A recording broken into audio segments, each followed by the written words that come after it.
नमस्कार दोस्तों, स्वागत है आपके अपने यूट्यूब चैनल संस्कृत अड्डा पर।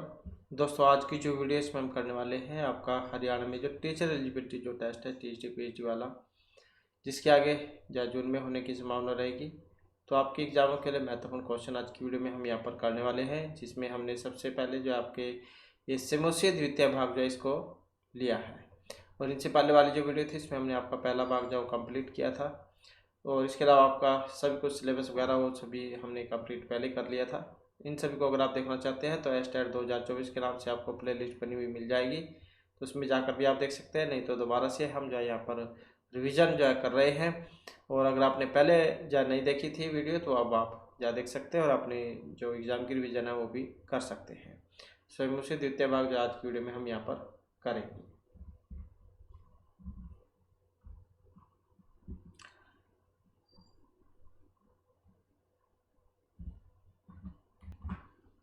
तो इसमें सबसे पहले जब मंगलम ये आ जाता है। जैसे जो भी कोई आप सबसे पहले शुरू करते हैं तो प्रार्थना करते हैं अपने काम की सही से हो जाए। तो इसी प्रकार से जो है आपको यहाँ पर इसमें जो है लेसन के प्रारंभ होने से पहले मंगलम देखने को मिलेगा। तो जैसे यहाँ पर ये पहला मंत्र कह सकते हैं आप, यजुर्वेद जो उसमें से लिया गया है 36.24 में से। ओम तत्चक्षु देवहितम पुरस्तात् शुक्रम उच्चरेत् पश्येम शरदः शतम जीवेम शरदः शतम शून्याम शरदः शतम ब्रवामहे शरदः शतम अधिनः श्याम शरदः शतम भूय च शरदः शता। तो यहाँ पर क्या प्रार्थना की गई थी कि देव के द्वारा निरूपित यह शुक्ल वर्ण का नेत्र रूप सूर्य पूर्व दिशा में ऊपर उठ चुका है। मतलब जैसे सूर्य देवता है, पूर्व साइड से उगते हैं, तो पूर्व से इनको देवता है, तो उनके बारे में है यहाँ पर कि देव के द्वारा निरूपित यह शुक्ल वर्ण का नेत्र रूप, चक्षु को कह देते हैं नेत्रों को, कि देव के द्वारा निरूपित यह शुक्ल वर्ण का नेत्र रूप सूर्य पूर्व दिशा में उठ चुका है, मतलब उदय हो चुका है। हम सब 100 वर्षों तक देखते रहे और 100 वर्षों तक जीते रहे, 100 वर्षों तक सुनते रहे और 100 वर्षों तक शुद्ध रूप में बोलते रहे, और 100 वर्षों तक क्या हम स्वावलंबी बने रहे। और ये जो क्रम है इससे भी ज़्यादा वर्षों तक ये चलता रहे, मतलब 100 से ज़्यादा वर्षों तक भी ये यही क्रम चलता रहे कि देवताओं के द्वारा निरूपित ये जो शुक्ल वर्ण का नित्य रूप सूर्य है पूर्व दिशा में ऊपर उठ चुका है। हम सब 100 वर्षों तक देखते रहे, 100 वर्षों तक जीते रहे, 100 वर्ष तक सुनते रहे और 100 वर्षों तक शुद्ध रूप से बोलते रहे, और 100 वर्षों तक स्वावलंबी बने रहे। अधीन मतलब स्वावलंबी बना रहे, और यह सब 100 वर्षों से भी अधिक चलता रहे। तो ये जो आपको मंत्र यजुर्वेद जो उसमें से लिया गया है। 4 वेद होते हैं, ऋग यजु साम और अथर्ववेद, तो यजुर्वेद जो उसमें से है 36वें अध्याय में से 24वां मंत्र। इसके बाद आ जाता है अनभद्र कर्तव्य है यह तो विश्वतः अवधास है अप्रीतास है उद्भिद है देवाना यथ सदमिदम वृद्धे असन प्रावु है रक्षितारा दिव्य दिव्य। तो ये आपका ऋग्वेद में से है। और इसमें जो यहाँ पर क्या कहा गया था कि अनभद्र कर्तव्य है यह तो विश्वतः है, कि हमारे पास चारों ओर से ऐसे कल्याणकारी विचार आते रहे जो किसी से न दबे, कि हमारे पास चारों ओर से ऐसे कल्याणकारी विचार आते रहे जो चारों ओर से किसी से न दबे और उन्हें कहीं से भी बाधित न किया जा सके। तो कहीं से भी उन्हें बाधित न किया जा सके। एवं अज्ञात विषयों को प्रकट करने वाले, एवं अज्ञात विषयों को प्रकट करने वाले हों, प्रगति को न रोकने वाले हों, प्रगति को न रोकने वाले हों, तथा सदैव रक्षा में तत्पर, तथा सदैव रक्षा में तत्पर देवगण प्रतिदिन हमारी वृद्धि के लिए प्रयत्न करें, कि हमारे पास चारों से कल्याणकारी विचार आते रहे जो किसी से न दबे, उन्हें कहीं से भी बाधित न किया जा सके, एवं अज्ञात विषयों को प्रकट करने वाले हो और प्रगति को न रोकने वाले हो, तथा सदैव रक्षा में तत्पर देवगण प्रतिदिन हमारी वृद्धि के लिए तत्पर रहे। तो इस प्रकार के यहाँ पर इसमें मंत्रों के माध्यम से प्रार्थना की गई है। और इसके बाद फिर हमारा जो यहाँ पर जो प्रथम जो इसमें लेसन है सूचि ही पर्यावरण, ये वाला जाता है। मतलब है सूची पर्यावरण, सूची मतलब शुद्ध पर्यावरण, तो स्वच्छ पर्यावरण, ये यहाँ पर लेसन इसमें रहने वाला है। और ये पहली वाली जो लाइन होती है एग्जाम की दृष्टि से वेरी वेरी इंपॉर्टेंट होती है, क्योंकि यहाँ से जो आपके एग्जाम में क्वेश्चन आता है। जैसे अयम पाठ है आधुनिक संस्कृत कवि हरिदत्त शर्मन है लसत लसिका इति रचना संग्रहात संकलित अस्ति, कि जैसे एग्जाम में आ जाएगा आपका सूची पर्यावरणम जो किन के द्वारा रचित है, कहाँ से लिया गया है। तो ये जो संस्कृत कवि है हरिदत्त शर्मा, इनके द्वारा जो लिखा गया है लसत लतिका, तो इसके अंतर्गत जो है सूची पर्यावरणम लिया गया है। तो ये पहली लाइन आप याद रखिए, क्योंकि एग्जाम में लेसन के नाम जरूर पूछे जाते हैं कि कौन सा लेसन किन के द्वारा लिखा गया है। तो हरिदत्त शर्मन है, सूची शर्मन स है, यहाँ से स, ऐसे आप इसको याद रख सकते हैं। सूची स मतलब इसमें भी स शर्मा सूची, तो ऐसे आप इसको याद रख सकते हैं, या ऐसे भी देख सकते हैं स और म शर्मणा सब, तो ऐसे भी आपको याद आ सकता है।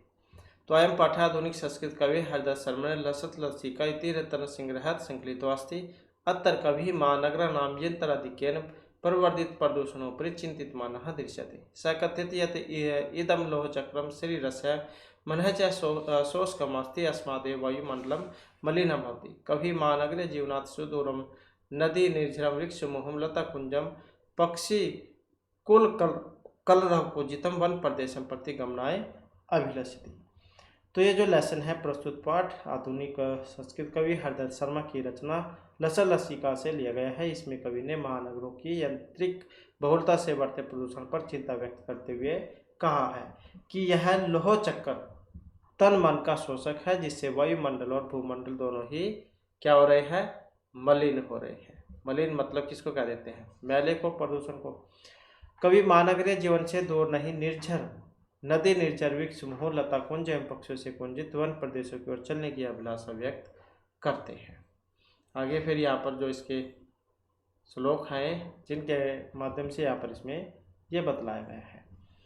तो जैसे यहाँ पर आया था पहला जो श्लोक है, यहाँ पर ये दुर्वहम अत्तर्जीवितम जातम प्रकृति है शरणम सूच्य पर्यावरणम महानगर मध्य चलदनिशम कालाय चक्रम मनः शोष्यत तनुः पेश्यत भ्रमति सदा वक्रम दुर्दान्ते शनै अमुनः स्यात् न एव जनग्रसनम।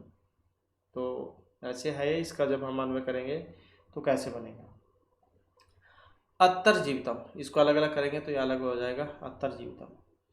अत्तर जीवितम दुर्वहम जातम प्रकृति ही एव शरणम शुचि पर्यावरणम भवेत महानगर मध्य अनिशम, अनिशम किसको कह देते हैं, दिन रात को। महानगर मध्य अनिशम चलत कलायस चक्रम मनः शोष्यत तन्हु पेश्यत सदा वक्रम भवति अमुना दुर्दान्ते दशनै जनग्रसनम न एव स्यात्। दुर्दान्ते ये अमुना है, ये दशनै स्यात् न एव जनग्रसनम कि अत्र जीवितम दुर्वाहम जातम प्रकृति एव शरणम सूची प्रिया वर्णम भवेत महानगर मध्य निशम चलत कालाश चक्रम मनः शोष्यत तन्हु पेश्यत सदा वक्रम भवति अमुना दुर्दान्ते दशनै जनग्रसन मनः एव स्यात्। कि यहाँ पर क्या है, जिंदगी मुश्किल हो गई है, प्रकृति ही शरण है, पर्यावरण शुद्ध है, जैसे कि रचना का नाम है, तो पर्यावरण शुद्ध है। महानगरों में निरंतर चलता हुआ लोहे का चक्का मन को सुखाता हुआ शरीर को पीसता हुआ हमेशा टेढ़ा घूमता है। इन भयानक धातुओं से मन का विनाश नहीं हो। तो क्योंकि लोहे का चक्का उसको कहा गया है कि कितने साधन चलते हैं, लोहे के पहिए इनमें से भी, तो यहाँ जिनकी मुश्किल हो गया है, प्रकृति ही शरण है, पर्यावरण शुद्ध हो, महानगर से निरंतर चलता हुआ लोहे का चक्का मन को सुखाता हुआ शरीर को पीसता हुआ हमेशा टेढ़ा घूमता है, और इन भयानक धातुओं से मानव का विनाश नहीं हो। इसके बाद जो यहाँ पर दूसरा जो श्लोक जो आया है, कज्जल मलिनम धूमम मुंचति सत्शक्त्यानां वाष्पयान मालहम संधावती वितरंती धवानम याना पंक्तियों हे अंतः कठिनम संस्मरण। इसका जब हम अन्वय करेंगे कैसे बनेगा, तो ये जो यहाँ पर सत शक्ति का यानम जो है यहाँ से शुरू हो गए, सत शक्ति का यानम कज्जल मलिनम धूमम मुंचती ध्वानम वितरंती वाष्पयान माला समधावती ही यानानाम अनंता पंक्तियां है संस्मरणम कठिन। सत मतलब सैकड़ों को कह देते हैं, 100 को सैकड़ा कह देते हैं। तो सैकड़ों मोटर गाड़ियां काजल के जैसा काला धुआं छोड़ती है। कितना देखो भी होगा आपने कि बहुत सारे साधन ऐसे हैं जो बहुत ज़्यादा काला धुआं निकालते हैं। तो सैकड़ों मोटर गाड़ियां काजल के जैसा काला धुआं छोड़ती है। मुंचित ये छोड़ने अर्थ में है। शोर मचाते हुए रेलगाड़ी की पंक्ति दौड़ती है। और जब रेल जाती है तो कितने ध्वनि प्रदूषण करती है, वो भी कितना जो उसका आवाज़ तेज होती है जब वो हॉर्न बजाते हैं, या वैसे भी। तो शोर मचाती हुई रेलगाड़ी की पंक्ति दौड़ती है और निश्चित रूप से वाहनों की असीमित पंक्तियों में चलना मुश्किल है। और कितना मुश्किल होता है क्रॉस करना रोड भी। तो निश्चित रूप से वाहनों की असीमित पंक्तियों में चलना मुश्किल है कि सैकड़ों मोटर गाड़ियां काजल के जैसे काला धुआं छोड़ती है। शोर मचाती हुई रेलगाड़ी की जो पंक्तियां वो दौड़ती है और निश्चित रूप से वाहनों की असीमित पंक्तियों में चलना मुश्किल है। इसके बाद फिर नेक्स्ट आ जाता है यहाँ पर वायुमंडलम भ्रीषम दूषितम नहि निर्मलम जलम कुत्सित वस्तु मिश्रितम भक्ष्यम समलम धरातलम कर्ण्यम बहिर अंत जगति तु बहु शुद्धिकरणम। इसका जब हम अन्वय करेंगे तो ही भ्रीषम दूषितम, ही भ्रीषम दूषितम यहाँ से हो जाएगा ही भ्रीषम दूषितम वायुमंडलम निर्मलम जलम न कुत्सित वस्तु मिश्रितम भक्ष्यम समलम तो धरातलम बहिकर्ण्यम जगति है अंत बहु शुद्धिकरणम। तो ऐसे हो जाएगा कि निश्चय ही हद से ज़्यादा दूषित वायुमंडल है। निश्चित ही हद से ज़्यादा दूषित वायुमंडल है। शुद्ध पानी नहीं है। निर्मल जलम नहीं मतलब स्वच्छ जल जो है शुद्ध पानी नहीं है। बीमार करने वाली चीज़ों से मिला हुआ भोजन है। तो किससे है, कैसा है? बीमार करने वाली चीज़ों से मिला हुआ भोजन है। गंदगी को तो धरती से बाहर करना चाहिए। गंदगी को तो क्या है, धरती से बाहर करना चाहिए और जगत के अंदर बहुत सफाई करनी चाहिए। कि निश्चय हद से ज़्यादा दूषित वायुमंडल है, शुद्ध पानी नहीं है, बीमार करने वाली चीज़ों से मिला हुआ भोजन है। गंदगी को तो धरती से बाहर करना चाहिए और जगत के अंदर बहुत सफाई करनी चाहिए। इसके बाद फिर जो नेक्स्ट यहाँ पर श्लोक इसमें आ जाता है किंचित कालम न्याय मासम अस्मना नगरात बहुदूरम प्रपश्यामि ग्रामांते निर्झरा नदी पयः पूरम एकांते कांतारे क्षणमपि मे स्यात् संचरणम। इसका भी जब हम अन्वय करेंगे तो कंचित कालम यहाँ से हो जाएगा ये कंचित कालम अस्मात् नगरात बहुदूरम माम माम नय कि कंचित कालम अस्मात्, इसको अलग अलग करेंगे तो अस्मात् ये और नगरात ये अलग अलग हो जाएगा। कंचित कालम अस्मात् नगरात बहुदूरम माम नय ग्रामन्ते निर्झरा नदी पयः पूरम प्रपश्यामि एकांते कांतारे क्षणमपि में संचरणम स्यात् कि कुछ समय के लिए ही इस नगर से बहुत दूर मुझको ले जाओ। कंचित कालम अस्मात् नगरात बहुदूरम माम नय, माम मुझे नया मतलब ले जाओ, कुछ समय के लिए ही इस नगर से दूर मुझको ले जाओ। गांव के अंत में झरने नदी और तालाब देखता हूँ। ग्रामांते निर्जरा नदी पयः पूरम प्रपश्यामि, गांव के अंत में झरने नदी और तालाब देखता हूँ। एकांत वन में कुछ देर के लिए भी मेरा चलना हो, तो एकांत वन में कुछ देर के लिए भी मेरा चलना हो। संचलन मतलब चलना हो। इसके बाद फिर यहाँ पर जो नेक्स्ट हमारा श्लोक आ जाता है हरित तरुणाम ललित लतानाम माला रमणीयः कुसुमावली समीर चालितः स्यात् मे वरणीयः न मालिका रसालम मिलिता रुचिरम समखमनम सोची। कि मैं जब इसका कर्म करेंगे तो मैं हरित तरुणाम ललित लता नाम माला, यहाँ से हो जाएगा मैं, यहाँ से ले लिया हमने। मैं हरि तरुणाम ललित लतानाम माला रमणीय समीर चालिता कुसुमावल ही वनन्या स्यात् नव मालिका रसालम रुचिरम समगमनम मिलिता।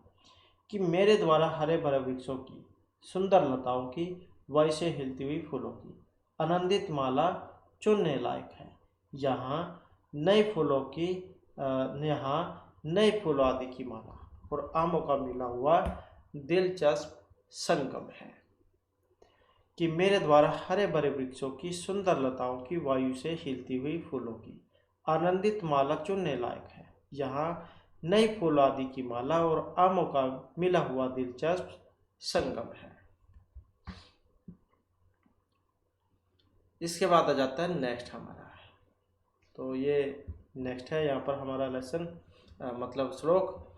अचल बंध है खग कुल कलरव गुंजित वन देशम पुरह कलरव संभ्रमितम जनेभ्य धृत सुख संदेशम चाकचिक्य जालम न कुर्यात जीवित समहरण।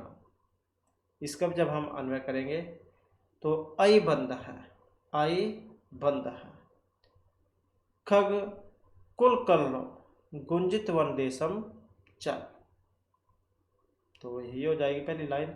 आया बंध है खग कुल कलरव गुंजित वन देशम चल पुर कलरव संभृत जनेभ्य है धृत सुख संदेशम चाकचिक्य जाल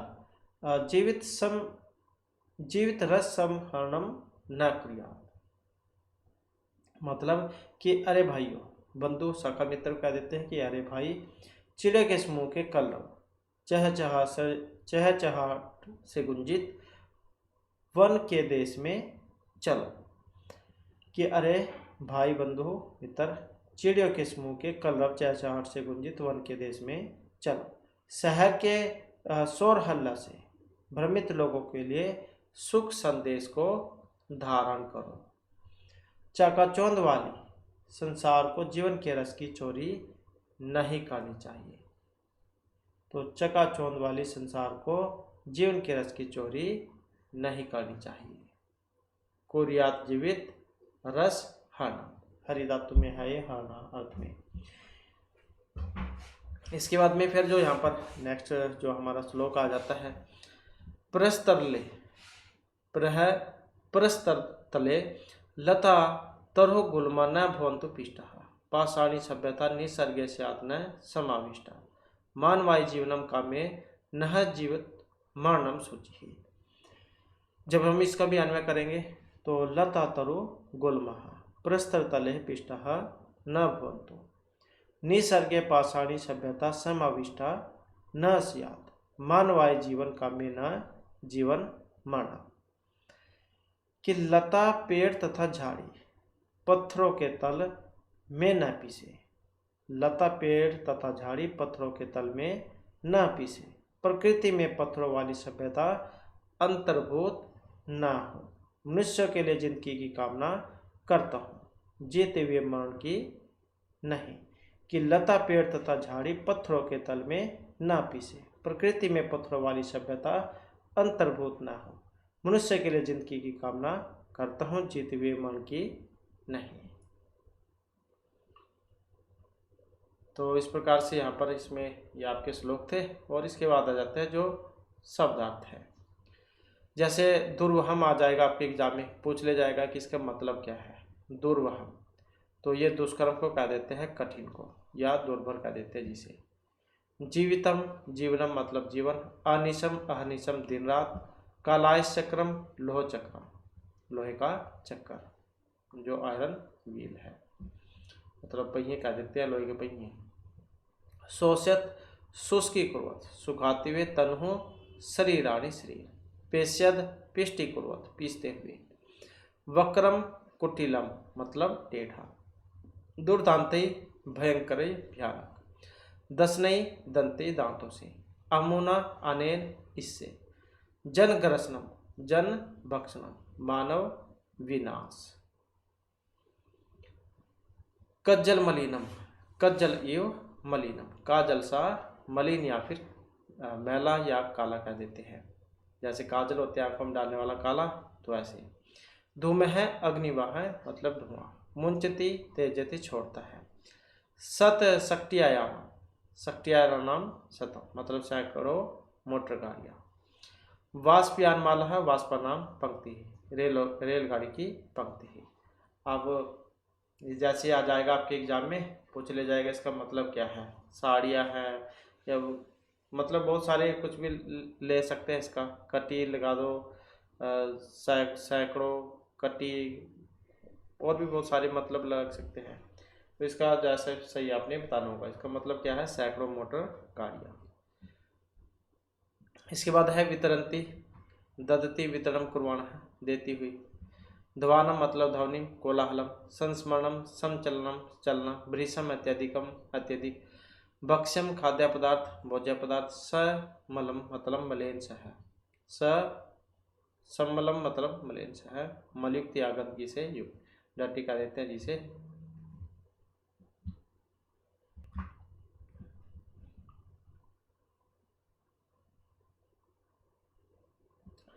ग्रामंते ग्रामस्य सीमाया मतलब गांव की जो सीमा होती है उसको क्या देते हैं, ग्रामंते, गांव का लास्ट सीमा, गांव की सीमा पर। पह्यपुरम जलाशयम जल से भरा हुआ तालाब, कांतरे मतलब वने जंगल में। कुसुमावली ही कुसुमानाम पंक्ति ही फूलों की पंक्ति। समीर चालिता वायु चालिता हवा से चलाई हुई। रुचिरम सुंदरम सुंदर।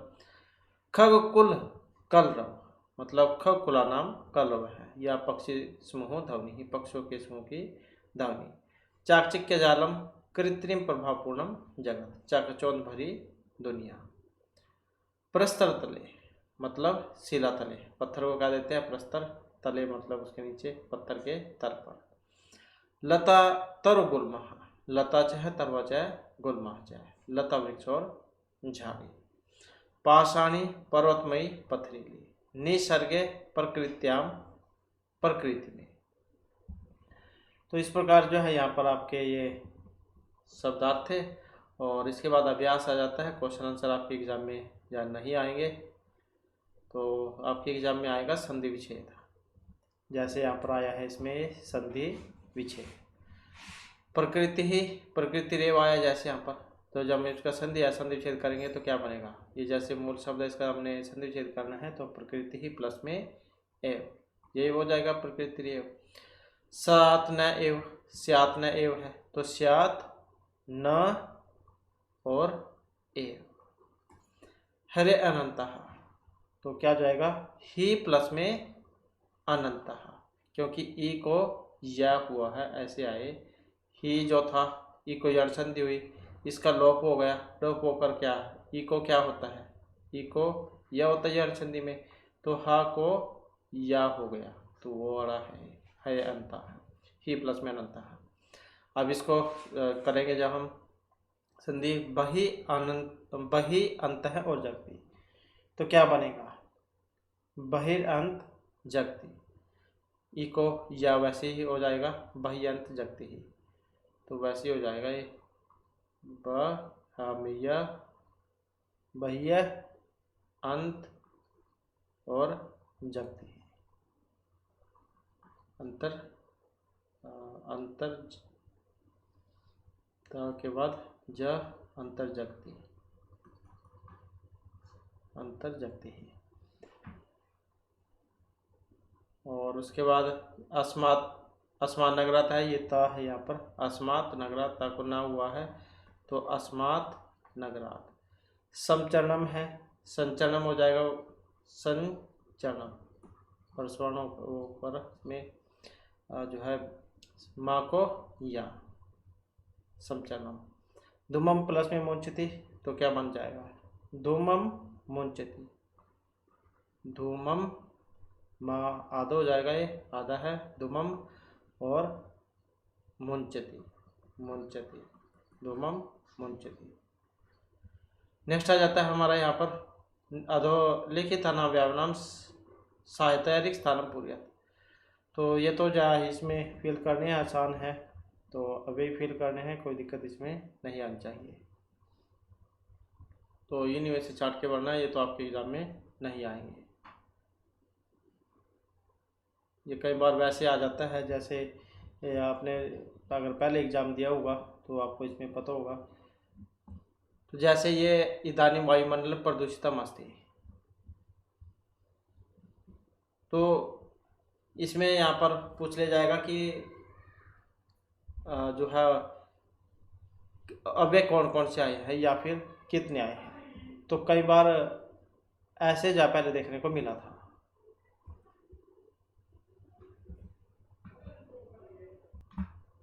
तो इस प्रकार से फेल हो जाएंगे। इदानीं वायुमंडलम भृशम प्रदूषितम अस्ति, अब वातावरण अत्यधिक प्रदूषित हो गया है। तो जैसे पहली लाइन आई जाएगी, इसमें पूछ लिया जाएगा कि अब इसमें कितने आए हैं, ये कौन कौन से हैं।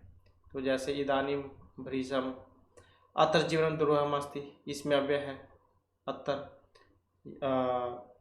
यह जीवन कठिन है।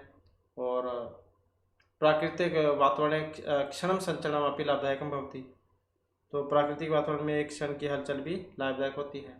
पर्यावरण से संरक्षण में प्रकृति ही आराधना, पर्यावरण की रक्षा करना प्रकृति की पूजा है। और सदा समय से सदुपयोग करनी है, हमेशा समय का सदुपयोग करना चाहिए।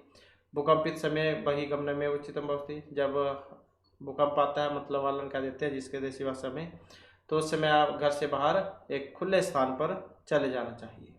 और ये तरह हरितिमा तत्व सूची पढ़ो, जहाँ पर हरियाली होगी वहीं पर जो वातावरण है वो स्वच्छ होगा, प्रदूषण रहित होगा।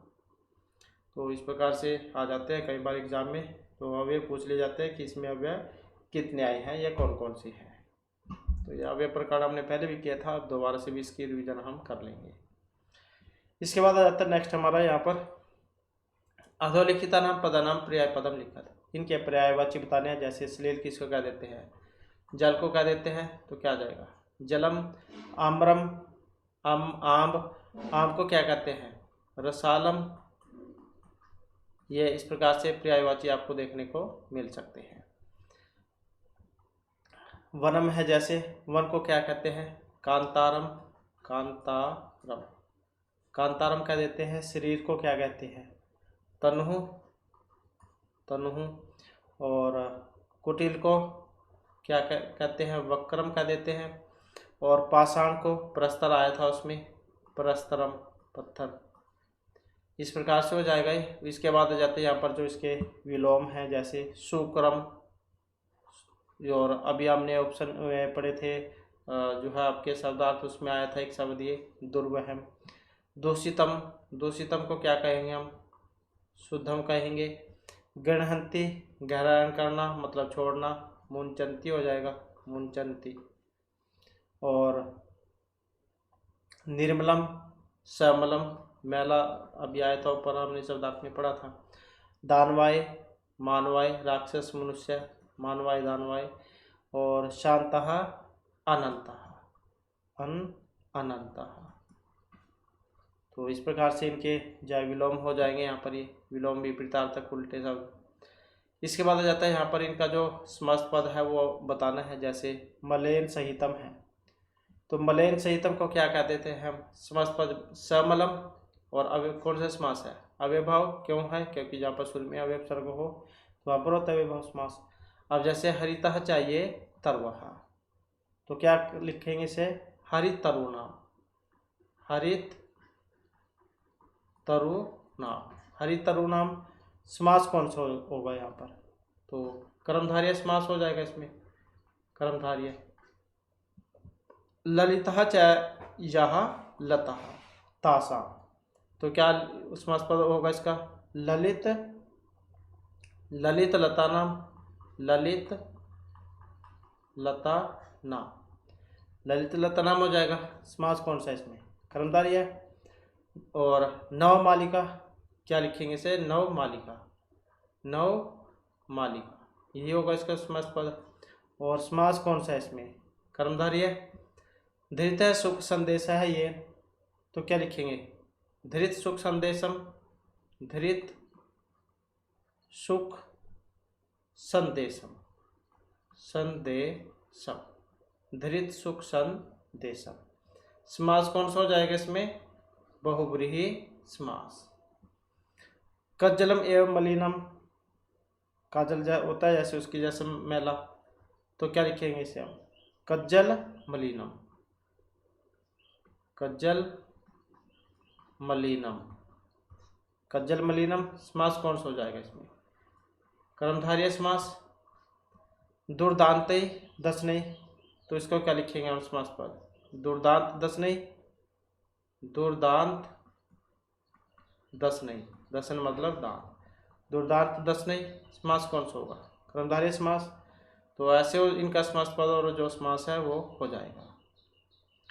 इसके बाद आ जाता है यहाँ पर जो क्वेश्चन निर्माण करना है, प्रश्न निर्माण करना। जो विभक्ति लगी है उसमें बनाना है। शक्तियानम कज्जल मलिनम धूमम मुंचति। तो काजल के जैसा मैला मतलब कीदृशम, कैसा धुआं छोड़ती है, इसी प्रकार से हम क्वेश्चन करेंगे। कीदृशम धूमम मुंचति। उद्याने पक्षी नाम कलरवम चेतः प्रसादति। तो किसका मतलब केशाम, पक्षियों का। तो क्या हो जाएगा? केशाम। किम वाला जो रूप है वो आपने इनमें लगाना है। नेक्स्ट है पाषाणी सभ्यतायां लता तरुगुल्मः प्रस्तरतले पिष्टः सन्ति। तो पाषाणी सभ्यता में लता तरु गुल्मः मतलब काहा, क्या हो जाएगा? काहा। महानगरेशु भानानाम अनंतः पंक्तियां हैं धावंती। जो विभक्ति है लगी वही लगानी है वैसे ही सेम। मतलब महानगरेशु, महानगरों में मतलब कहाँ पर वाहनों की बहुत ज़्यादा पंक्तियां हैं, बहुत ज़्यादा वाहन कह सकते आप हैं, तो हो जाएगा कुत्तर। प्रकृत्या सन्निधौ वास्तविकम सुखम विद्यते। प्रकृत्या मतलब कस्याः, कस्याः सन्निधौ वास्तविक सुखम विद्यते। तो ऐसे इनका क्वेश्चन मान जाए यहाँ पर हो जाएगा। और इसके बाद योग्यता विस्तार आ जाता है, वो तो वही है जैसे कि हमने शुरू में पढ़ा था लेसन में। तो यह पाठ आधुनिक संस्कृत कवि हरिदास शर्मा की रचना संग्रह लसत लसिका से लिया गया है। इसमें कवि ने महानगरों की यांत्रिक बोलता से बढ़ते प्रदूषण पर चिंता व्यक्त करते हुए कहा है कि यह लो चक्कर तन मन का शोषक है, जिससे वायुमंडल और भूमंडल दोनों मैले हो रहे हैं। कवि महानगरीय जीवन से दूर नदी निर्जर वृक्ष समूह लता कुंज एवं पक्षियों से गुंजित वन प्रदेश की ओर चलने की अभिलाषा व्यक्त करता है। इसके बाद आ जाता है समास। क्या होता है? समसनम समास है। समास का शाब्दिक अर्थ है संक्षेप करना। दो या दो से अधिक पदों के मिलने से जो नया और संक्षिप्त रूप बनता है वही समास कहलाता है। समास के मुख्यतः 4 भेद होते हैं। अव्ययभाव, बहुव्रीहि, तत्पुरुष, द्वंद्व समास। तो यहाँ पर इसमें केवल समास जो वो नहीं जोड़ा गया है। और तत्पुरुष जो इसी के भेद होते हैं द्विगु और कर्मधारय है, तो वो वाला केवल समास इसमें नहीं जोड़ा गया है। तो अव्ययभाव समास क्या होता है? इस समास में पहला पद अव्यय होता है, वही प्रधान होता है और समास पद अव्यय बन जाता है। जैसे आपको एग्जाम में आ जाएगा निर्मक्षिकम, इसमें समास कौन सा है? निर्मक्षिकम का विग्रह कर हम करेंगे तो हो जाएगा निर्मक्षिकम मक्षिका नाम अभाव है, निराम मक्षिका सु। तो ये विग्रह हो जाएगा। यहाँ प्रथम पद निर है और द्वितीय पद मक्षिकम। ये निर और मक्षिकम, या मक्षिका की प्रधानता न होकर मक्षिका का अभाव दिखाया गया है, इसलिए यहाँ पर अव्ययभाव समास है। अब यह भी आपके एग्जाम में आता है, समीपता मतलब अव्ययभाव जो समास है वो कौन से किस कारण से हुआ है। जैसे उपग्रामम है, ग्रामस्य समीपे, तो समीपता जो है इसकी प्रधानता होने के कारण। निर्जनम जना नाम अभाव है, अभाव की प्रधानता के कारण अव्ययभाव समास। अनुरथम रथस्य है पश्चात, पश्चात की प्रधानता के कारण। प्रतिगृहम गृहम गृहम प्रति, प्रत्येक की प्रधानता के कारण। यथाशक्ति ही शक्तिमानती क्रम है, सीमा की प्रधानता के कारण। सचक्रम चक्रेण सहितम, सहित की प्रधानता के कारण। तो इस प्रकार से यहाँ पर ये होते हैं। और वैसे तो यहाँ पर ये इसमें कम ही दिए गए हैं क्योंकि एनसीईआरटी वाली बुक है, कम है। तो 16 जो है यहाँ पर इसके प्रकार होते हैं। और यहाँ पर आप इनके जो हमने 16 प्रकारों की जो अभी बात की थी, जो इसके 16 प्रकार होते हैं, जैसे विभक्ति अर्थ में है हरि हरौ इति, हरि हरि, आत्मनीति आत्मैति, तो ये विभक्ति अर्थ में है। समीप अर्थ की बात करें तो नद्याः समीपम गंगायाः समीपम नगरस्य समीपम। समृद्धि के अर्थ की अगर हम बात करें तो मदराणाम समृद्धि सुमधुरम, भिक्षाणाम समृद्धि सुभिक्षम, और यवनानाम वृद्धि दुर्यवनम, भिक्षा का नाम वृद्धि दुर्भिक्षम, तो ये समृद्धि अर्थ में है। अर्थ अभाव की अगर हम बात करें मक्षी का नाम अभाव है, विघ्न नाम अभाव है, ये अभाव अर्थ में है। और अत्य की अगर हम बात करें जैसे हिमस्य अत्य है, अति हिम, हिम का नाश, रोगस्य अत्य है, अति रोगम, रोगों का नाश, तो ये अत्य अर्थ में है। असंप्रति की अगर हम बात करें तो निद्रा संप्रति न युज्यते, अति निद्रा, इस समय नींद जा उचित नहीं। स्वप्न है संप्रति न युज्यते, अति स्वप्न है, इस समय सोना उचित नहीं, ये असंप्रति अर्थ में है। शब्द प्रादुर्भाव की बात करें तो हरि शब्द से प्रकाश है, इति हरि, हरि शब्द का प्रकट होना। विष्णु शब्द से प्रकाश है, इति विष्णु, विष्णु शब्द का प्रकट होना। पश्चात अर्थ में अगर हम बात करें तो विष्णु पश्चात, अनु विष्णु, विष्णु के पीछे, रामस्य पश्चात अनुरामम, राम के पीछे, तो ये पश्चात अर्थ में है। यथा की बात करें तो अनुरूपम, रूपस्य योग्यम, अनुगुणम, गुणस्य योग्यम, प्रतिगृहम, गृहम, गृहम प्रति, प्रतिदिनम, दिनम, दिनम प्रति, यथा शक्तिम, शक्तिमांतिक्रम है, यथा बलम, बलमानातिक्रम है। स हरि हरे है सादृश्यम, ये सादृश्यता अर्थ में है। सारूपम, रूपस्य सादृश्यम, तो ये सदृशता अर्थ में है और ये यथार्थ में है। अनुपूर्व की बात करें तो ज्येष्ठस्य अनुपूर्वेण, अनुज्येष्ठम, वर्णस्य अनुवर्णेन, मतलब वर्ण के क्रम में, अनुपूर्वार्थ में। युगपद की बात करें तो सचक्रम, चक्रेण युगपद, सहर्षम, हर्षेण युगपद। सादृश्यम, सखी, सदृश्य सख्या, और सुवर्णम, सदृश है वर्णेन। संपत्ति अर्थ में सुक्षत्रम, क्षत्राणाम संपत्ति ही, सुक्षत्रियम, क्षत्रिणाम संपत्ति ही। साकल्य अर्थ में सतीर्णम, तीर्णम अपि अप्रत्यक्ष है, तीन को के बिना छोड़े। मर्यादार्थ में आमानम, आमरणात्, और आजीवनात्, आजीवनम। अंतवचन अग्निग्रंथ पर्यंतम स अग्नि, तो ऐसे जाए यहाँ पर ये 16 प्रकार इसमें होते हैं, तो ये एक सदृशता अर्थ में भी है इसमें। नेक्स्ट आ जाता है यहाँ पर तत्पुरुष समास। तत्पुरुष जैसे प्रायण उत्तर पदार्थ प्रधान है, तत्पुरुष है। इस समास में प्राय उत्तर पद की प्रधानता होती है और पूर्व पद उत्तर पद के विशेषण के रूप में काम करता है। समस्त पद में पूर्व पद की विभक्ति का लोप हो जाता है, तो इसमें प्राय उत्तर पद की प्रधानता होगी, मतलब द्वितीय पद या उत्तर पद, और पूर्व पद उत्तर पद के विशेषण के रूप में काम करेगा। जैसे राजपुरुष है अर्थात राजा का पुरुष, तो राजा की प्रधानता न होकर यहाँ पर पुरुष की प्रधानता है। ग्रामगत है, ग्रामम गत है, शरण आगत है, शरणम आगत है। देशभक्त है, देशस्य भक्त है। सिंह बीता है, सिंहात बीता है। भयापन्न है, भयमापन्न है, और हरितरात है, हरिना तरात है। तो इस प्रकार से यहाँ पर ये समास है। इसमें तत्पुरुष समास की आगे कर्मधारी और द्विगु ये होते हैं, दो भेद है इसके। कर्मधारय समास की अगर हम बात करें तो इस समास में एक पद विशेष्य और दूसरा पद पहले पद का विशेषण होगा। पहला पद विशेष्य, दूसरा पद पहले पद का विशेषण होगा। विशेषण विशेष्य भाव के अतिरिक्त उपमान उपमेय भाव भी कर्मधारय समास का ही लक्षण है। पीताम्बर है, पीतम च अम्बरम, ये तो हो गया इसमें। अब इसमें बहुब्री भी हो जाता है और जो आपका ये कर्मधारय समास भी हो जाता है। वो एग्जाम में आप देख लेना उसमें कौन से वाला दिया गया होगा। तो पीताम्बरम, पीतम च तत् अम्बरम, कर्मधारय महापुरुष है, महान च स्वपुरुष है। कज्जल मलिनम, कज्जल एव मलिनम। नील कमलम, नीलम च तत् कमलम।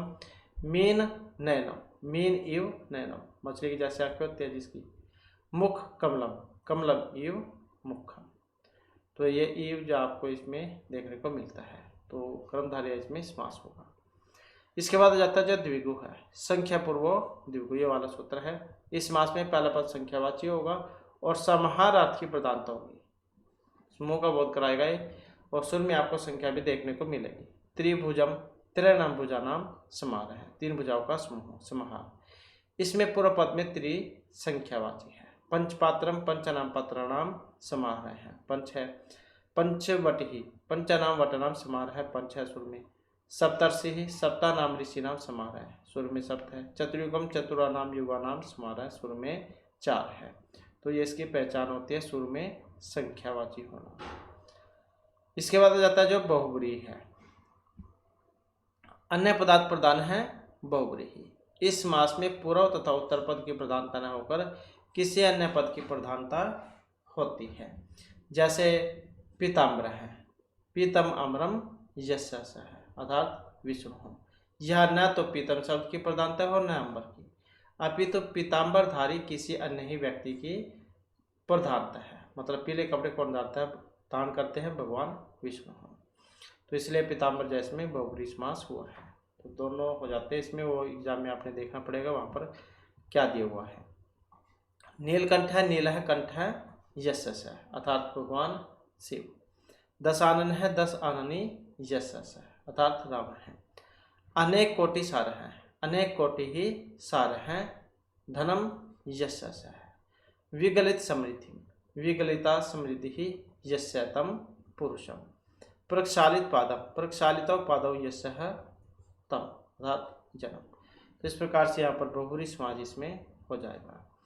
इसके बाद आ जाता है द्वंद्व समास। उभय पदार्थ प्रधान है, द्वंद्व है।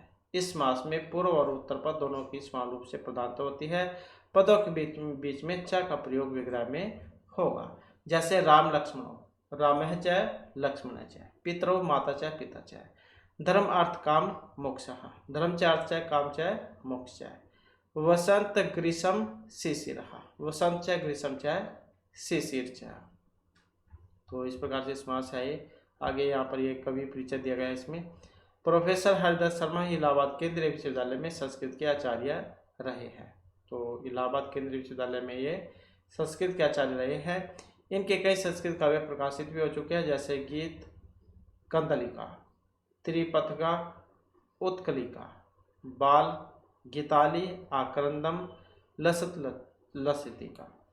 इनकी रचनाओं में समाज में शक्तियों के प्रति आक्रोश और स्वस्थ वातावरण के प्रति दिशा निर्देश के भाव प्राप्त होते हैं। तो ये जो है ये इनके काव्य आप याद रखिएगा, क्योंकि ये आपके एग्जाम में पूछे जाते हैं। इसके बाद यहाँ पर इसका भाव विस्तार है। पृथ्वी जलम तेज वायु आकाश चैति पंच महाभूतानि। तो ये पंच महाभूत आप यहाँ पर याद रखिएगा। पृथ्वी जल तेज वायु आकाश, ये होते हैं पंच महाभूत। प्रकृति प्रमुख तत्वानि एते तत्वे एक पर्यावरण से रचना भवति। पृथ्वी जल तेज वायु आकाश से। आवृते प्रीतः समन्तात् लोकान् इति पर्यावरण। परिष्कृतं प्रदूषण रहितं च पर्यावरण असंभ्यम सर्वविध जीवन सुखम ददाति। अस्माभिः सदैव तथा प्रेतव्यम यथा जलम स्थलम गगनम च निर्मलम स्यात्। पर्यावरण संबंधः केचन श्लोकाः अधुलिखिता सन्ति। तो कुछ श्लोक वगैरह यहाँ पर इसमें दिए गए हैं, तो ये तो आपके एग्जाम में नहीं आएंगे। इसके बाद आ जाता है यहाँ पर तत्सम तद्भव शब्द। ये एग्जाम में आ जाते हैं और ये आपके लिए हिंदी का जो सब्जेक्ट है उसके लिए भी काम आएंगे, और साथ में जो संस्कृत वाला है उसमें तो काम आएंगे ही आएंगे। तो जैसे यहाँ पर ये तत्सम संस्कृत वाले हो गए, तद्भव हिंदी के हो गए। प्रस्तर मतलब पत्थर, वाष्प भाप, दुर्वह दुर्भर, वक्कर बांगा टेढ़ा कह देते हैं जिसे, कज्जल मतलब काजल काला, चाकचिक्या मतलब चाकाचौंध चकाचक, धूम है धुआं, शतम 100 बही बाहर। तो ये इसके तत्सम तद्भव शब्द हैं। और छंद की अगर हम बात करें तो आचार्य पिंगल मुनि को जाना जाता है छंद शास्त्र के लिए। तस्मिन् गीते सूचि पर्यावरणमिति ध्रुवकम स्थायी वर्तते। तद अतिरिक्तं सर्वत्र प्रति पंक्ति 26 मात्राः सन्ति। इदं गीति का छंद रूपमस्ति। अस्मिन् गीते सूचि पर्यावरणम इति ध्रुवकम स्थायी वर्तते। तद अतिरिक्तं सर्वत्र प्रति पंक्ति 26 मात्राः सन्ति। इदं गीति का छंद रूपमस्ति। तो ये तो आपका जो प्रथम लेसन था। इसके बाद दूसरा लेसन हमारा जाता है, द्वितीय पाठ है बुद्धि बलवती सदा। तो बुद्धि जो होती है हमेशा बलवान होती है। क्या देते हैं बुद्धि बड़ी या भैंस, तो हमेशा बुद्धि ही बड़ी होती है। वैसे आकार अगर देखें तो वो तो कुछ भी हो, लेकिन बुद्धि या बलवान होती है। तो यहाँ पर जो क्या कहा गया था इसमें, कहाँ से लिया गया है? प्रस्तुत पाठ है सूक्त सप्तति इति ग्रंथात् संपादन कृत्वा संगृहीतः अस्ति। अत्र पाठन से सब लघु पुत्राभ्याम से कानन मार्गेण पितृगृहं प्रति गच्छत्यः बुद्धिमती नाम्न्याः महिलायाः मतिकौशलं प्रदर्शितं वर्तते। सा पुरतः समागतं सिंहमपि भीतिम् उत्पाद्य ततः निवारयति। एवं कथा नीति निपुणयोः सुख सारिकयोः संवाद माध्यमेन सद्धृते विकासार्थम प्रेरयति। तो मतलब ये जो प्रस्तुत पाठ है, लेसन जो है प्रस्तुत पाठ सुख सप्तति कथा ग्रंथ का संपादन करके संग्रहित किया गया है। और यहाँ कहानी में अपने दो छोटे पुत्रों के साथ जंगल के मार्ग से पिता के घर जा रही बुद्धिमती नाम की महिला की बुद्धि कौशल को दिखाया गया है, जो सामने आए हुए शेर को भी डराकर भगा देती है। और यह कथा नीति से भरी तोता और पक्षी की कहानी के माध्यम से नेक प्रवृत्तियों के विकास के लिए प्रेरित करती है। तो ये बुद्धि बलवती सदा जो है सुख सप्तति जो है उसमें से दी गई है। अब क्या कुछ इस लेसन में हुआ था तो वो आप यहाँ पर इसमें आप देख सकते हैं। अस्ति देवलक्ष्यो ग्राम है तत्र राशि है नामराज पुत्रमस्ति सम एकदा केनापि आवश्यकार्येण तस्य भार्या बुद्धिमती पुत्रद्वय उपेतः पितुगृहं प्रति चलिता। मार्गे गहन कानने सा एकं व्याघ्रं ददर्श। सा व्याघ्रमागच्छन्तं दृष्ट्वा दाष्ट्यात् पुत्रोच्चपेटया परिहृत्य जगात्। कथम एकशः व्याघ्रभक्षणाय कलहं कुरुतः अयम् एकः तावद् विभज्य भुज्यता। पश्चात् अन्यः द्वितीयः कश्चित् लक्ष्यते। कि देवला नाम का गांव है, इसमें अस्ति देवला अख्यो ग्राम है कि देवला नाम का गांव है। वहाँ राहत सिंह नाम का राजपुत्र रहता था। एक बार किसी आवश्यक कार्य से उसकी भार्या मतलब उसकी जो पत्नी है, क्या नाम था, बुद्धिमती, दोनों पुत्रों के साथ पिता के घर की तरफ चलती है। मार्ग में गहन मतलब घना जंगल में वह एक बाघ को देखती है। वह आते हुए बाघ को देखकर ढिठाई से दोनों पुत्रों को थप्पड़ मारकर बोली कि क्यों एक एक बाघ के भक्षण के लिए लड़ाई कर रहे हो। कथम एक सौ व्याघ्र भक्षण कलहम कुरुतः है कि तुम जो एक ही बाघ को खाने के लिए लड़ रहे हो।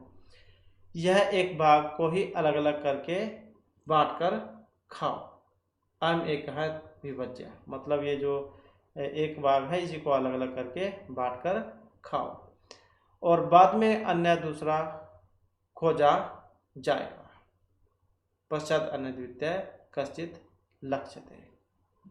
और ये चित्र है, यहाँ पर आप देख सकते हैं ये बाघ, ये बुद्धिमती जो महिला है और उसके दो लड़के। इति श्रुत्वा व्याघ्र मारी काचिदायमिति मत्वा व्याघ्र व्याकुल चित्तः नष्ट है। तो ऐसा मानकर भय से घबरा हुआ भाग गया, वहाँ से भाग जाता है वो। तो उसके बाद फिर यहाँ पर एक श्लोक है जिसके माध्यम से यहाँ पर ये इसमें बतलाया गया है कि निज बुद्धिया विमुक्ता सा भयात व्याघ्रस्य भामिनी अन्य अपि बुद्धिमालोके मुच्यते महता है भयात। इसका जब अन्वय करेंगे तो कैसे बनेगा, सा भामिनी यहाँ से शुरू हो जाएगा ये, सा भामिनी निज बुद्धिया व्याघ्रस्य भयाद विमुक्ता लोके अन्यपि बुद्धिमान महता भयात मुच्यते। कि वह सुंदर महिला अपनी बुद्धि से बाघ के डर से मुक्त हो गई। संसार में दूसरे बुद्धिमान लोग भी बड़े डर से मुक्त होते हैं। तो अकुलम व्याघ्रम दृष्ट्वा कश्चित् दूरतः श्रृंगालः हसन आह भगवान कुतः भयात पलायित है। तो भय से व्याकुल बाघ को देखकर कोई दूर सियार हंसता हुआ बोला है। तो उसने कहा कि आप किस स्थान से डर से भाग रहे हैं, मतलब आप किस लिए डर से भाग रहे हैं।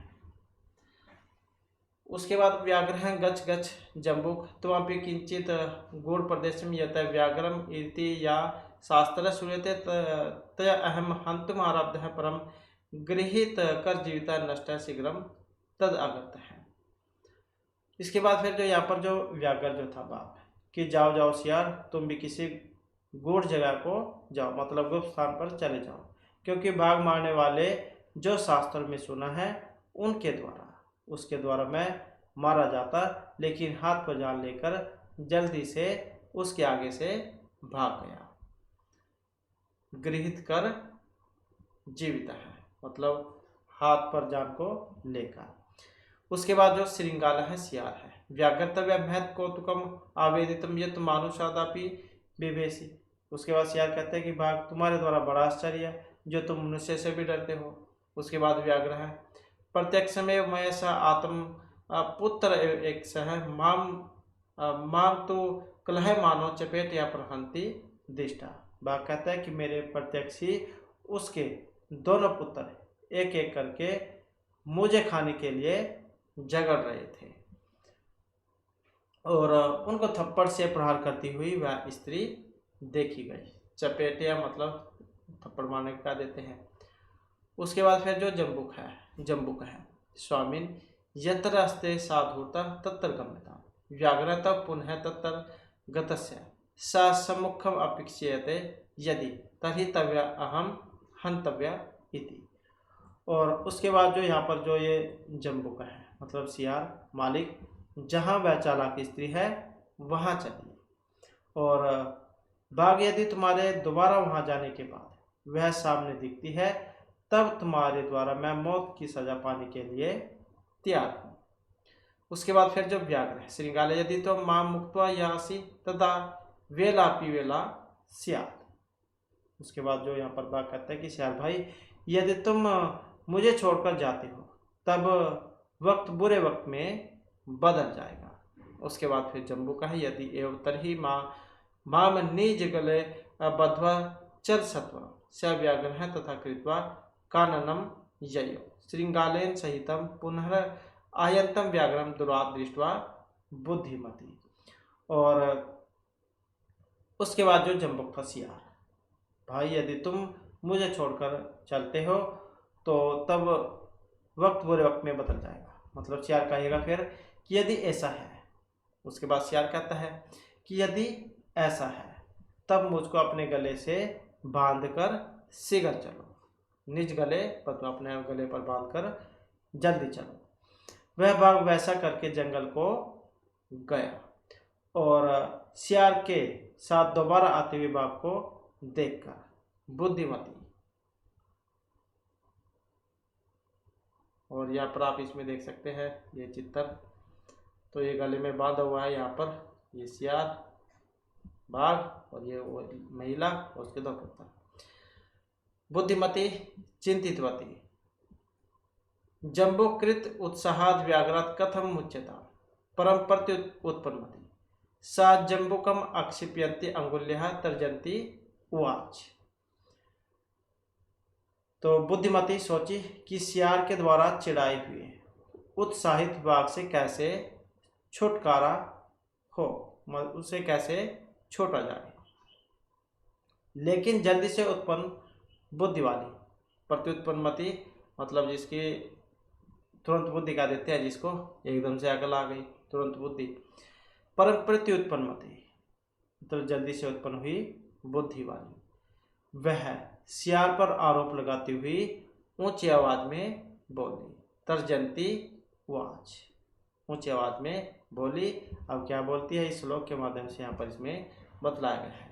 रे रे धूर्तव्य दत्तम मह्यम व्याघ्रत्रयम पुरा विश्वासस्य अधि एक अमनियम कथम यासी वद अधुना। इसका जब हम अन्वय करेंगे तो रे रे धूर्त तव्या पूरा मह्यम त्रयम, ये त्रयम व्याघ्रम दत्तम रे रे धूर्त तव्या पूरा मह्यम त्रयम व्याघ्रम दत्तम विश्व अस्य अधि एकम आनियम कथम या आसी अधुना वद। कि अरे दुर्त तुम्हारे द्वारा पहले मेरे लिए 3 बाघ दिए गए थे। कि अरे दुर्त तुम्हारे द्वारा पहले मेरे लिए 3 बाघ दिए गए थे, विश्वास दिलाकर आज 1 बाघ लेकर कैसे आते हो। अब बताओ कि बात तो तुमने 3 बाघ देन की थी और अब तुम 1 लेकर यहाँ पर आ गए हो। तो विश्वास से आदि एक आन्य है कथम यासी वद अधुना। कि अरे दुर्त तुम्हारे द्वारा पहले मेरे लिए 3 बाघ दिए थे और विश्वास दिलाकर आज 1 बाघ लेकर कैसे आते हो। अब बताओ वद अधुना अब कहो या बताओ। इसके बाद फिर दोबारा से यहाँ पर ये इसमें आ जाता है श्लोक कि इति उक्त्वा धाविता तूर्णम व्याघ्रमारी भयंकरा व्याघ्रापि सहसा नष्ट है गलबद्ध श्रृंगार का है।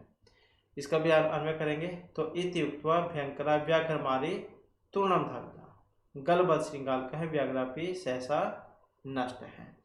कि ऐसा बोलकर भयंकर बाघ मारने वाली स्त्री तुरंत बाघ की तरफ दौड़ी कि जैसे बाघ को मारने वाली हो। गले से बंधा सियार वाला बाघ भी जल्दी से वहां से भाग गया। तो ऐसा बोलकर भयंकर बाघ मारने वाली वह स्त्री तुरंत बाघ की तरफ दौड़ी जैसे बाघ को मारने वाली हो। तो गले से बंधे सियार वाली बाघ से जल्दी से वहां से भाग गया। तो उसके गले से बंधा हुआ था सियार, तो वो भी वहां से भाग जाते हैं। एवं प्रकार बुद्धिमती व्याघ्र जगात भयात पुनः विमुक्ता आपत अतएव उच्यते बुद्धि बलवती तन्वी सर्व कार्येषु सर्वदा। तो इस प्रकार से बुद्धिमती बाघ के डर से फिर से आजाद हो गई। इसलिए ही कहा जाता है कि सभी कार्यों में हमेशा बुद्धि ही बलवती होती है। तो इस प्रकार से यहाँ पर ये आपका लेसन था। और उसके बाद जाते हैं इसके शब्दार्थ। भार्या मतलब पत्नी को क्या देते हैं, पुत्र द्वय उपेतः मतलब दो पुत्र जो होते हैं पुत्र द्वय सहिता दोनों पुत्रों के साथ। उपेता युक्ता मतलब युक्त, कानने वने जंगल में, ददर्श अपश्य देखा, दाष्ट्यात दृष्ट अभवात डिठाई से, और चपेटिया कर परारेण थप्पड़ से, प्रहृत्य प्रहारम कृत्वा मारकर, जगात उक्तवती कहा, कलह विवाद झगड़ा, विभज्य विभक्तम कृत्वा अलग अलग बांटकर, लक्ष्यते अन्विष्यते देखा जाएगा या ढूंढा जाएगा, व्याघ्रमारी व्याघ्रम मार्यति हंतीति बाघ को मारने वाली, नष्ट है मृता प्लायता भाग गया, भामिनी ही कौपवती स्त्री, जम्बू का है श्रृंगाला है, गुड़ प्रदेशम गुप्त प्रदेश में। इसके बाद आ जाता है गृहित कर जीवित है, हस्ते प्राणात नीतवा हथेली को प्राणों पर लेकर, आवेदितम विज्ञापितम बताया, प्रत्यक्षम समक्षम मतलब सामने, सातम पुत्रो सा आत्मन है पुत्रो वह अपने दोनों पुत्रों को, एक सा है एकम एकम कृत्वा एक एक करके, अतुम भक्षितुम खाने के लिए, कलह मानव कलहम कुर्वंतो झगड़ा करते हुए, प्रहंति प्रहारम कुर्वाणा मारती हुई, इक्षते पश्यति देखती है, वेला मतलब समय है शर्त, आक्षेपंती आक्षेपम कुर्वाणा है भर्त्सना करती हुई आक्षेप करती हुई, कंडीशन का देते हैं शर्त को। और उसके बाद तर्जनती तर्जनम कुर्वाणा है धमकाती हुई या फिर डांटती हुई, विश्वस्य समाश्वस्य मतलब विश्वास दिलाकर, तूर्णम शीघ्रम जल्दी शीघ्र, भयंकरा भयम करोती भयोत्पातिका, गलबद्ध है गले बद्ध श्रृंगाल है गले में बंधे हुए, श्रृंगाल का है श्रृंगार वाला, ऐसे था ये। और इसके बाद ये इसके अन्वय था यहाँ पर। और इसके बाद आ जाता है इसका जो अभ्यास है। तो जो क्वेश्चन आंसर है वो आपके एग्जाम में क्या नहीं आएंगे, क्वेश्चन आंसर तो आएंगे नहीं आपके एग्जाम में, क्योंकि ये तो 10वीं 12वीं वालों के हैं उसमें ही आएंगे, 10वीं वालों के आए तो 10वीं क्लास में आएंगे।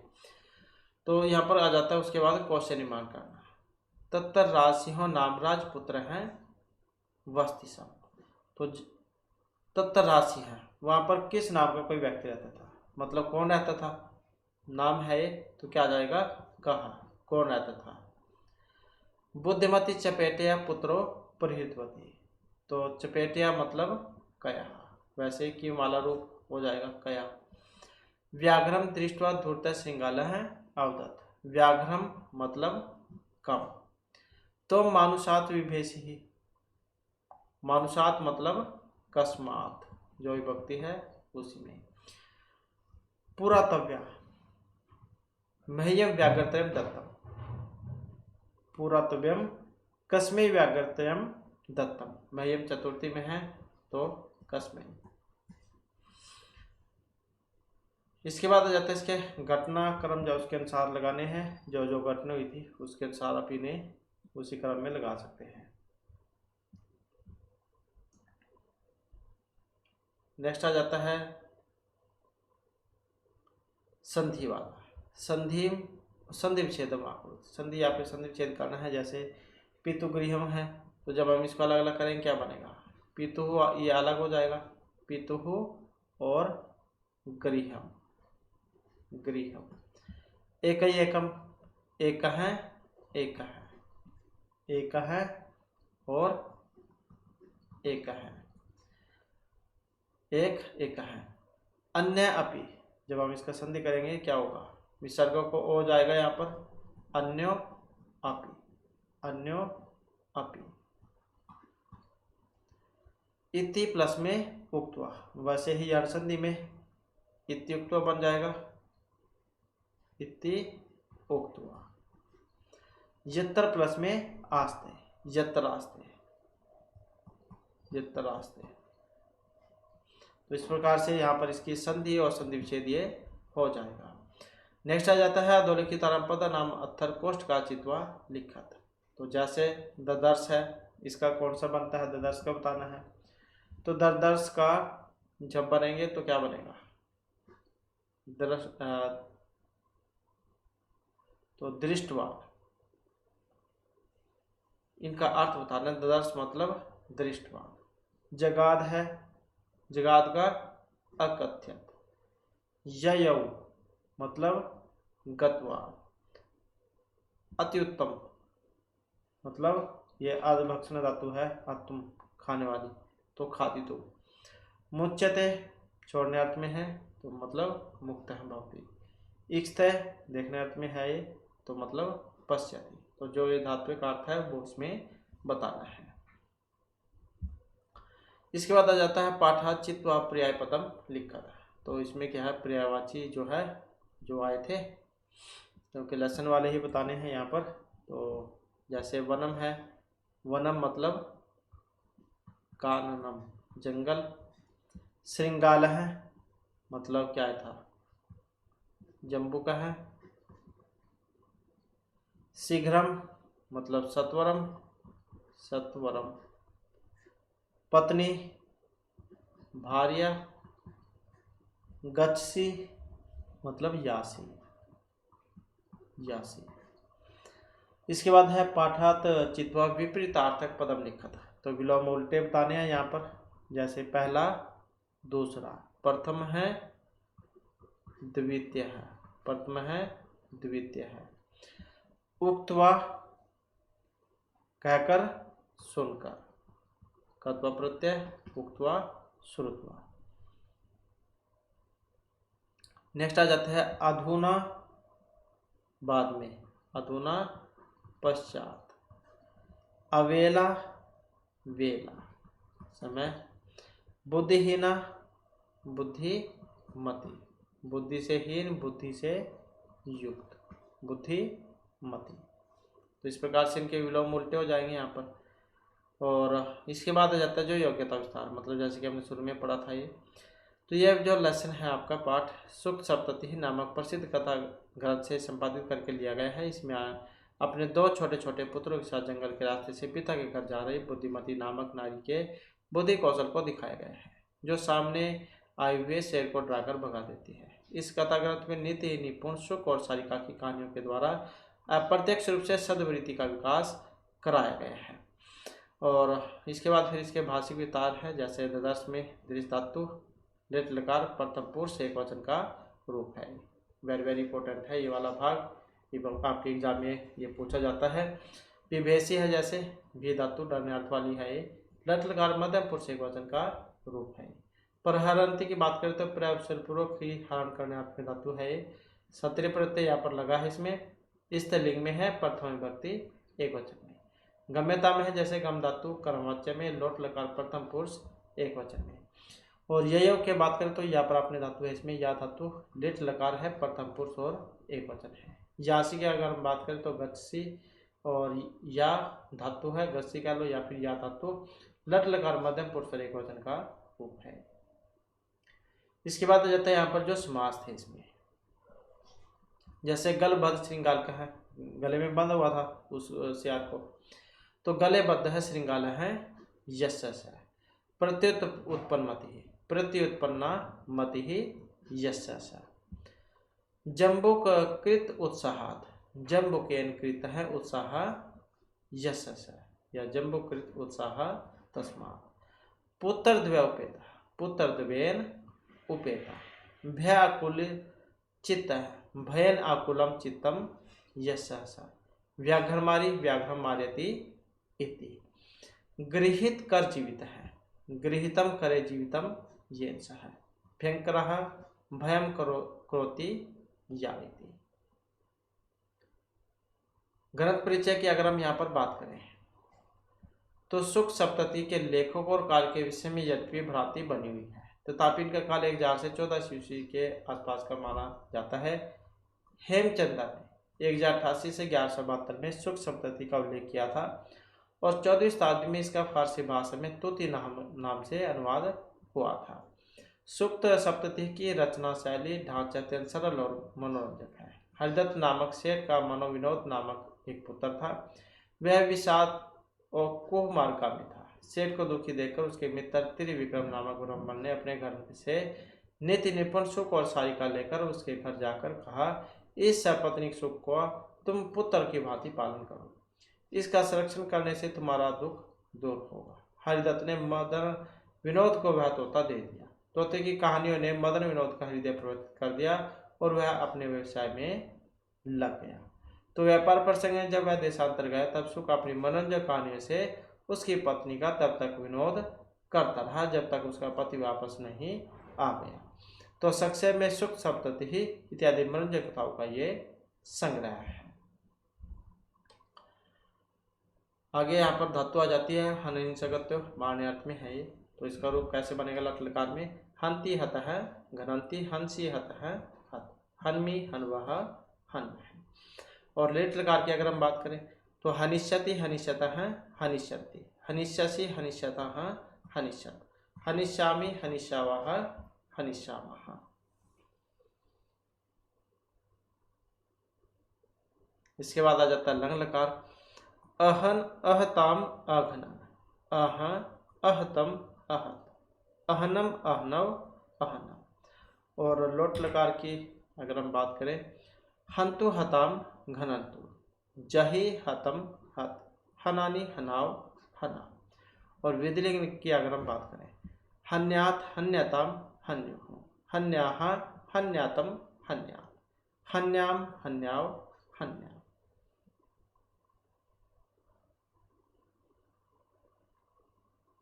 तो इस प्रकार से आपके ये यहाँ पर 2 लेसन कंप्लीट हो चुके हैं। नेक्स्ट वीडियो की उससे आगे के जो लेसन है उन्हें हम कंप्लीट करेंगे।